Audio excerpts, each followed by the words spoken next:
ഞാൻ എങ്ങനെയാണ് അവിയൽ ഉണ്ടാക്കുന്നത് നോക്കിയാലോ. അപ്പം ഈ ഒരു റെസിപ്പി എനിക്ക് എൻ്റെ അമ്മ പറഞ്ഞതാണ് കേട്ടോ. അപ്പോൾ ഇത് കോഴിക്കോട് ഭാഗത്തേക്കൊക്കെ അധികം ഈ ഒരു സ്റ്റൈലിൽ ഞാൻ ഉണ്ടാക്കാറ് എന്നാണ് എൻ്റെ ഒരു അറിവ്. ഓരോ ഭാഗത്തേക്കും ഓരോ സ്റ്റൈലല്ലേ. അപ്പോൾ നമുക്കിത് ആവശ്യമായ പച്ചക്കറികളായ ചേന, കയ്പ, പയറ്, ക്യാരറ്റ്, പച്ചക്കായ, മുരിങ്ങക്കായ തുടങ്ങിയ പച്ചക്കറികൾ ഒരേ കനത്തിലും നീളത്തിലൊക്കെ ഒന്ന് അരിഞ്ഞെടുക്കുക. എന്നിട്ട് നമ്മളെ പാനിലേക്ക് കുറച്ച് അടി കട്ടിയുള്ള കുറച്ച് റൗണ്ടായിട്ടുള്ള ഉരുളിയൊക്കെ അല്ലേ, അങ്ങനത്തെ പാത്രം എടുക്കാൻ ശ്രദ്ധിക്കണം. മറ്റ് നമ്മളെ പച്ചക്കറികളൊക്കെ ഇടക്കുമ്പം ഉടഞ്ഞു പോകാൻ ചാൻസ് ഉണ്ട്.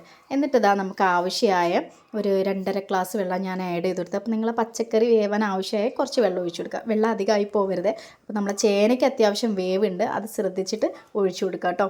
പിന്നെ നമുക്ക് ആവശ്യമായ ഉപ്പിട്ട് കൊടുക്കുന്നുണ്ട്, പിന്നെ കുറച്ച് മഞ്ഞൾപ്പൊടി.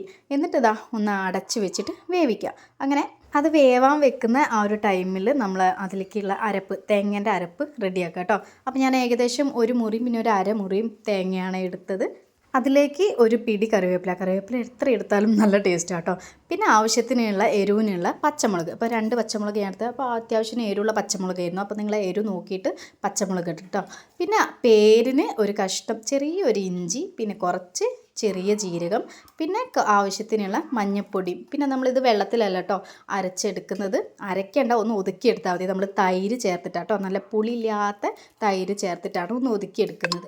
എന്നിട്ട് നമ്മൾ വേവിച്ച് വെച്ച നമ്മൾ അവിയൽ കഷ്ണങ്ങളിലേക്ക് ഒതുക്കി വെച്ച തേങ്ങ നമ്മുടെ ആ ഒരു അവിയലിലേക്ക് ആഡ് ചെയ്ത് കൊടുക്കുക. എന്നിട്ട് പതിയെ ഇളക്കണേ. നമ്മളെ കഷ്ണങ്ങൾ ഉടഞ്ഞു പോവാത്ത രീതിയിൽ പതിയെ ഒന്ന് ഇടക്കിയിട്ട് ഒന്ന് അടച്ച് വെച്ചിട്ട് വേവിച്ചെടുക്കാം.